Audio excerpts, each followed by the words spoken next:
یہ ہے کربلا، مقدس سرزمین، جہاں تاریخ نے ایک اور دردناک باب لکھا۔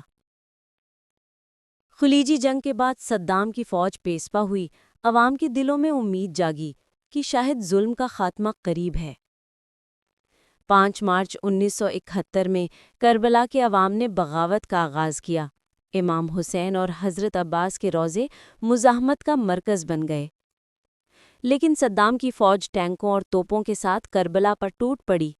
مقدس مزارات پر گولے برسائے گئے، شہر آگ اور خون میں ڈوب گیا۔ ہزاروں بے گناہ شہید ہوئے، گھروں سے مردوں کو نکال کر قتل کیا گیا، بچوں اور عورتوں کی چیخیں آسمان تک سنائی دیتی تھیں۔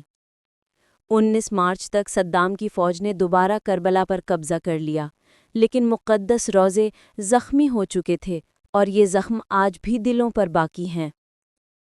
آج کربلا پھر جگمگا رہی ہے، لاکھوں زائرین آنکھوں میں آنسو لیے دعا کرتے ہیں۔ کربلا 1971 ہمیں یاد دلاتی ہے، ظلم عارضی ہے، لیکن حق ہمیشہ باقی رہتا ہے۔